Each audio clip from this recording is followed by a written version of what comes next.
Assalamualaikum warahmatullahi wabarakatuh.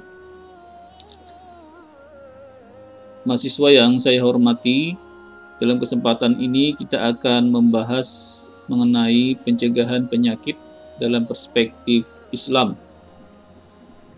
Setelah menyelesaikan sesi ini, mahasiswa akan dapat menganalisis pencegahan penyakit baik yang menular dan tidak menular dalam perspektif Islam. Islam sebenarnya sudah memberikan pedoman dalam hal pencegahan penyakit, baik penyakit yang menular maupun yang tidak menular. Dasar-dasar pencegahan ini meliputi pencegahan penyakit menular, pencegahan penyakit kelamin, pencegahan penyakit dengan pola makan yang baik, pencegahan penyakit dengan olahraga, pencegahan penyakit dengan menghindari makanan yang buruk, pencegahan penyakit dengan menghindari maksiat, dan pencegahan penyakit dengan mengobati penyakit hati.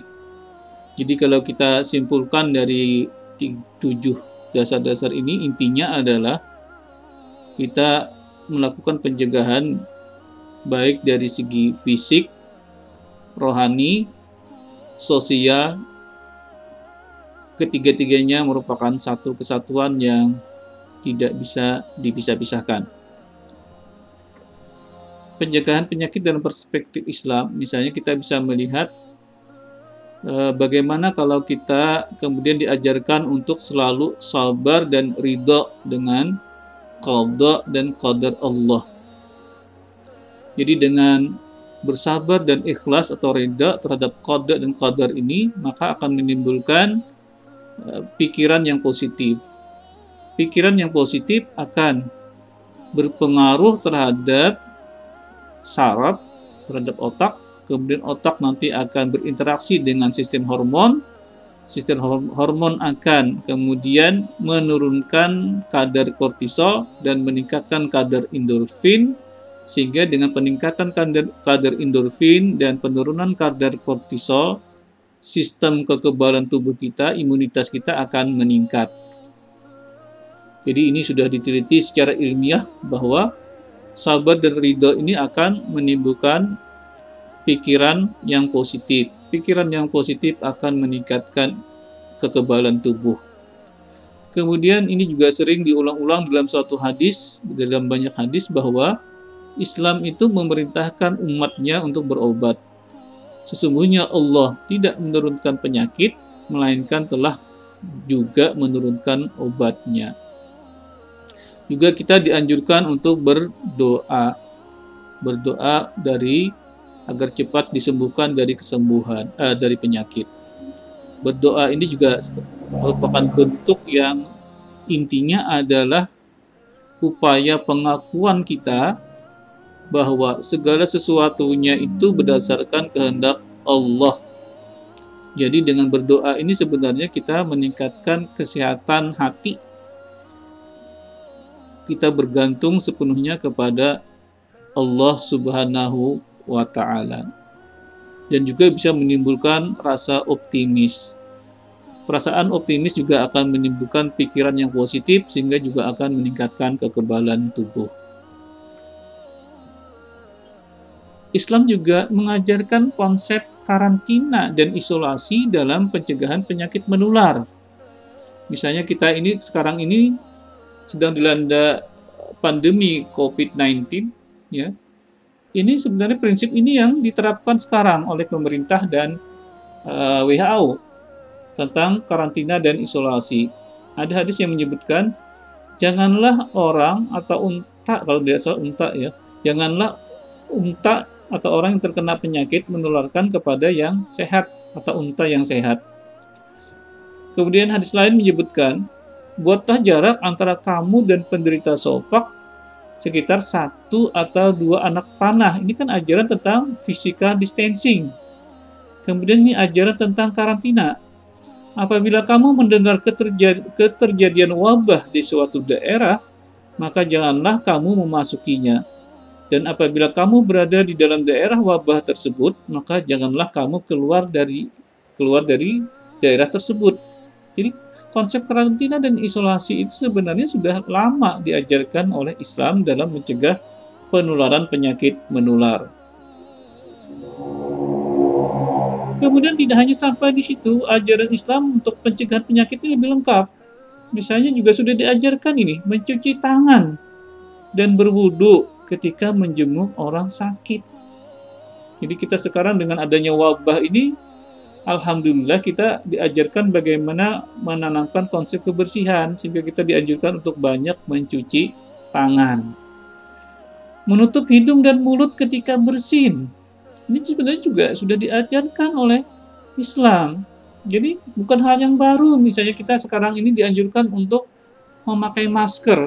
Ya, Islam sudah memberikan ajaran itu. Menjauhi debu. Kemudian menjaga kebersihan dan hidup yang sehat. Kebersihannya ini mencakup kebersihan jasmani, kebersihan rohani, dan kebersihan sosial. Jadi ajaran Islam itu sangat lengkap. Sampai kemudian di sini untuk ajaran untuk mengonsumsi makanan yang bergizi. Kita diperintahkan untuk makan yang halal dan baik.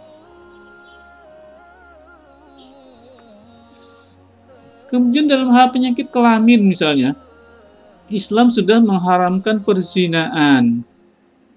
Jadi kalau Islam, kalau orang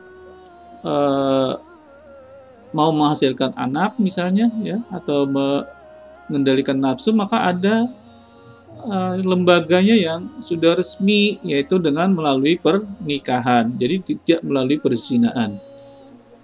Kemudian Islam juga mengharamkan penyimpangan seksual. Jadi tidak boleh ada hubungan laki-laki dengan laki-laki, hubungan wanita dengan wanita, atau terjadi hubungan seksual antara manusia dengan hewan. Itu tidak boleh, karena ini untuk mencegah penyakit kelamin. Bahkan kemudian Islam mewajibkan untuk bersuci sehabis datang bulan dan mengharamkan hubungan intim saat menstruasi. Ini sudah terbukti secara ilmiah, ya, kalau orang melakukan hubungan intim pada saat menstruasi, maka sangat berpotensi untuk menimbulkan penyakit yang disebut dengan endometriosis. Jadi jaringan dari endometrium yang berada di tempat yang bukan semestinya. Kemudian juga pencegahan penyakit ini dengan pola makan yang baik. Ini juga ada dalam suatu hadis, hendaklah anak-anak Adam itu tidak memenuhi perutnya dalam hal makan. Cukuplah bagi anak-anak Adam beberapa makanan yang dapat menegakkan tulang sulbinya.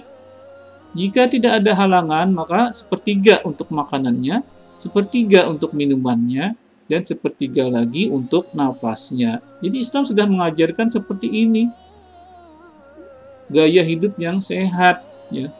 Sekarang ini pada era kita sekarang ini, penyakit-penyakit ini tidak hanya akibat kekurangan nutrisi, tapi juga sekarang mulai meningkat penyakit yang terjadi akibat kelebihan nutrisi yang menimbulkan penyakit obesitas misalnya, atau penyakit jantung, penyakit saraf, dan lain-lain yang terkait dengan pola makan yang tidak sehat.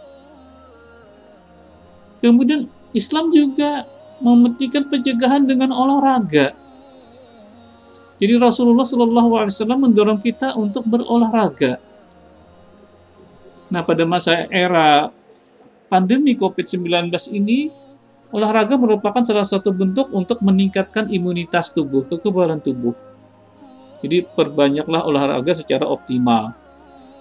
Islam mengajarkan umatnya untuk mampu mengendarai unta dan berkuda, belajar berenang, olahraga jalan dan lari, olahraga bela diri, termasuk melakukan salat dengan sempurna dan haji. Haji merupakan gerakan banyak melakukan gerakan-gerakan fisik yang terkait dengan gerakan-gerakan tubuh. Jadi Islam itu sedemikian lengkapnya sampai ke anjuran atau pelaksanaan kegiatan olahraga. Kemudian juga Islam menganjurkan untuk mencegah menghindari makanan yang buruk. Misalnya daging babi, bangkai, darah yang mengalir, bugol. Bugol ini adalah binatang buas yang bertaring. dan bercakar, yang makan dengan cakarnya. Kemudian jalalah ini adalah binatang yang makanannya semata-mata hanya benda najis, misalnya makanannya hanya feses manusia misalnya. Kemudian semua benda najis diharamkan seperti kotoran dan serangga, dan juga minuman yang memabukkan ini diharamkan di dalam Islam untuk mencegah penyakit. Demikian yang bisa saya sampaikan untuk materi tentang pencegahan penyakit ini. Mudah-mudahan ada manfaatnya bagi mahasiswa. Kalau ada kata-kata yang salah, mohon maaf. Assalamualaikum warahmatullahi wabarakatuh.